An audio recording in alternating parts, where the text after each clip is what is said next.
What's up, guys, and welcome to a new video series that I'm starting all about raiding in Star Wars The Old Republic. The very first thing I want you to do is ignore that opening logo. Don't totally ignore it, because I think it's pretty cool. I made it myself back when I was doing StarCraft 2 commentaries in Spanish and English. Of course, this isn't a Spanish StarCraft 2 commentary, but I like that logo so much, and I didn't have another one made, so I just decided to put it up there. But don't worry about it. I'll fix it soon enough. Okay, so let's go and let's talk about raiding a little bit in Star Wars: The Old Republic, and talk about this series, what this series is really going to be about.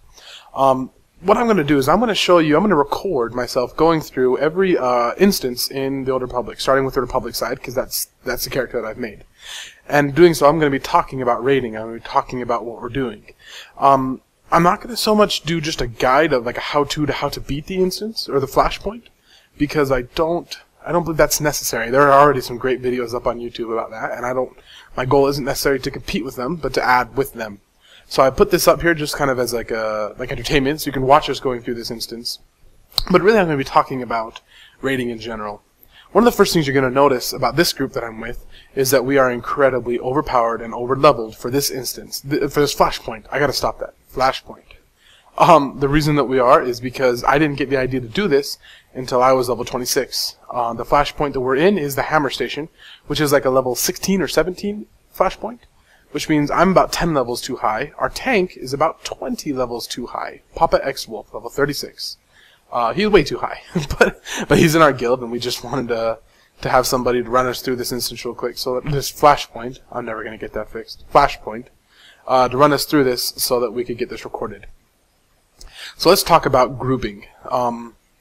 When you're doing flashpoints, you have a couple of options how you can get a group. The best way, I think the most successful way, is if you're in a guild where you can go with just 4 guildmates. That's exactly what we have here. 4 of us, we're all in Section 8. I'll put information about our guild in the show notes down below. But we're all part of the same guild, and I asked them if we could get some people to run this with me so I could record it, and we just went and just boom, we're all going. We're also talking on Mumble at the same time. That's why you're not hearing any sound from this video, because I didn't realize that I was recording and I was also recording Mumble, so you can hear us talking while we're playing, and I thought that'd be really distracting, hearing like me talk to them and then hearing me talk now. I figured I'll just mute it, and you'll just hear my voice instead. Okay, so now that we are in the instance with our guild, it makes it a lot more enjoyable. It's usually a lot easier because you can rely on the people and you know them. Another way of doing it is, along with guildmates, is friends, of course. But another way is to do what's called a pickup group, a pug.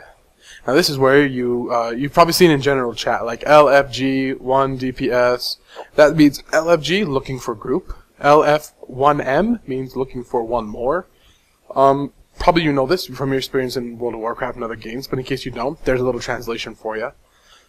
These groups, pickup groups, pugs, they're usually not quite as successful. They can work just fine. Sometimes you get absolutely amazing pickup groups and you just blow through a flashpoint and it's just incredible. Most of the time though, it can be a little tougher. Because, first of all, because you don't know each other, so you can't rely on each other, you don't know how each other are going to play. But not only that, you also, you could get somebody really bad. And you just don't know. Maybe one of the 4 of you, in this game you only get 4 people in your group. Maybe one of you is just no good at this game. When you're in guildmates or when you're with your friends, you tend to have a better idea of how they're going to play and what you can and can't rely on people to do.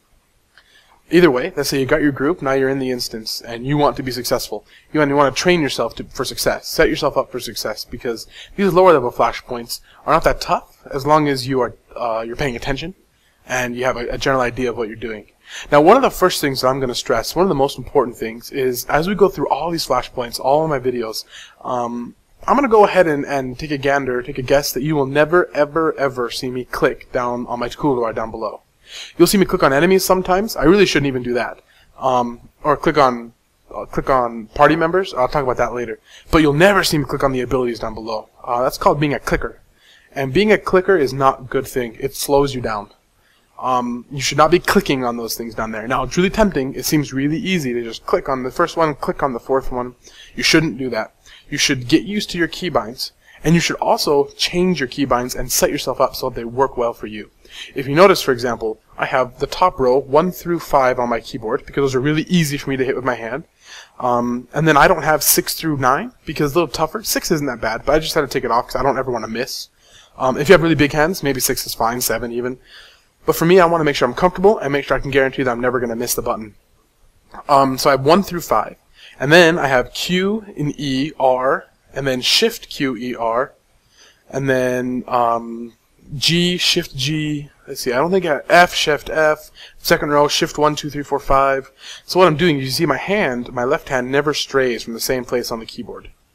Now the reason that I can use Q and E is because I've changed those keybinds so that A and D are strafing sideways, and then I use my mouse holding down with the right click to turn.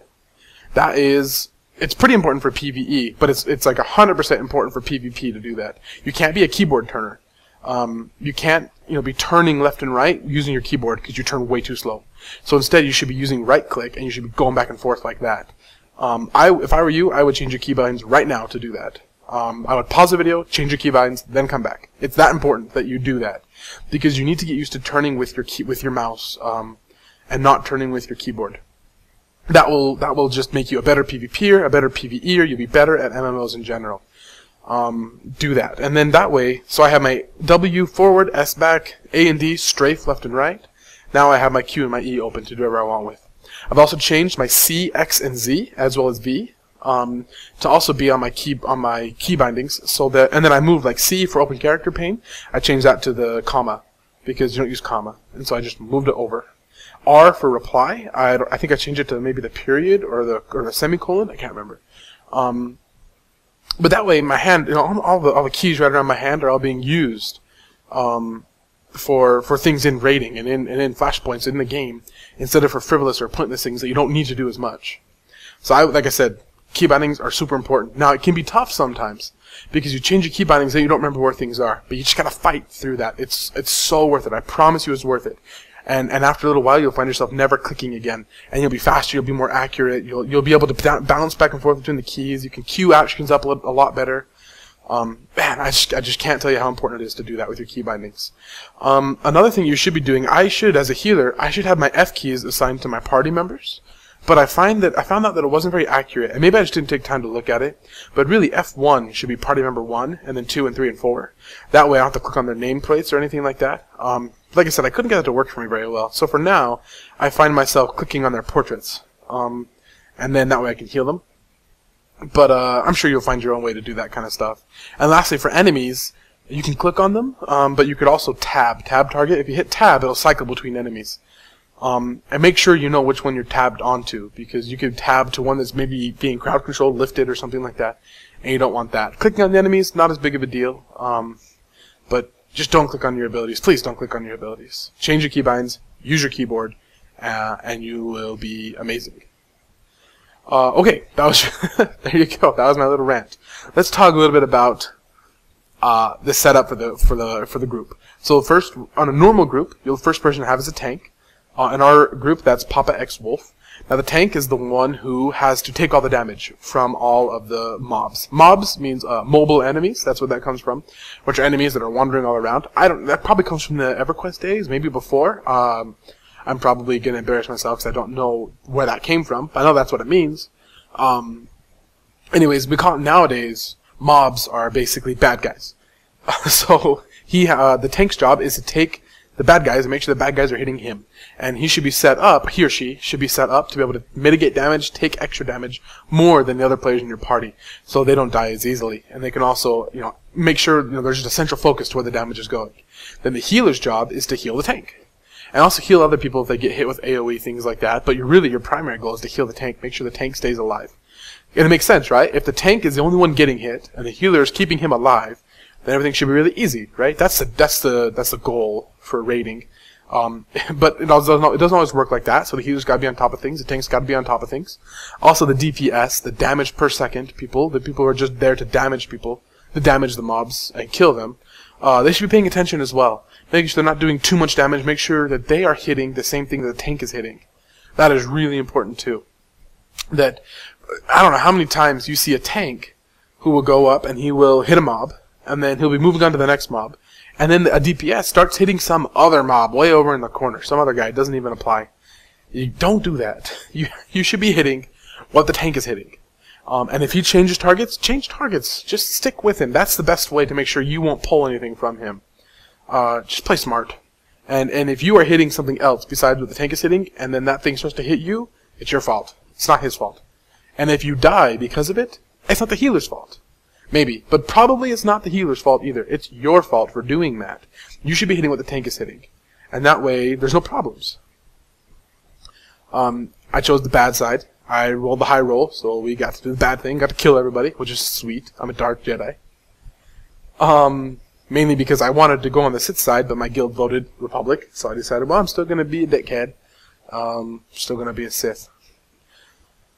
Man, I'm trying to think what else we could talk about with raiding. That is so, man, key bindings, making sure you know your role. I think just understanding your role in general is really important.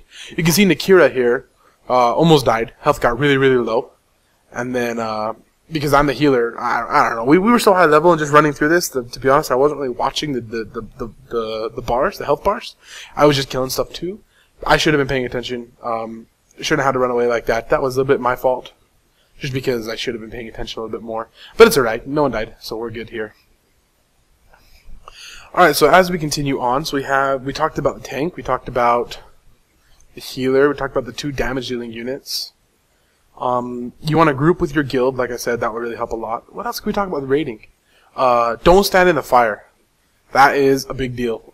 Oh, I see that droid, just jump.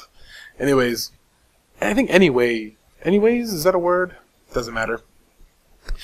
A lot of bosses, especially bosses, but also mobs, just normal enemies, they will drop things on the ground, maybe like a poison grenade, or like usually it's fire or acid or something like that. A lot of times it's marked because they will put like a red circle on the ground first or something like that. Get your ass out of that.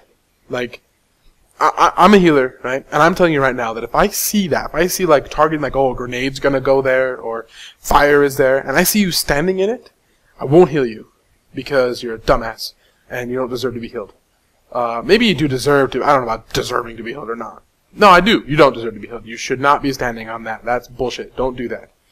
And I sound a little harsh, and you just gotta learn that. That's something you have to learn how to do. You have to learn that if you are standing in something where you shouldn't be standing, then you're gonna die. You should move. You should be able to actively notice the things around you. You should be able to be aware of your surroundings and be aware of where you should be standing, where you should not be standing. As you get higher up in levels, there's a raid a couple levels above this one. There's a flashpoint where it's really important where you're standing relative to the boss. The boss has like this flamethrower effect. Okay, there. You see that? Did you see that right there on the ground? That like blue spinny thing? If you didn't, back up the video like 30 seconds, look at it. The blue spinny thing, stay away. Anyway, there's a boss that has a flamethrower, and so like if he's looking at you and the flamethrower goes, he's gonna kill you. He dies super fast. So the tank's job to turn him around, turn him away from the raid. Things like that. Being aware of your situation. There's another circle. Get out of the circle, right? Nobody's in it, so we're happy. So yeah, so you have to make sure that you're aware of what's going on, aware of your surroundings.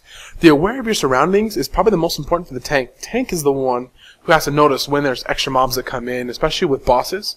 When there are extra guys that join the fight, and the tank has to go pick them up before they go attack the healer or something like that.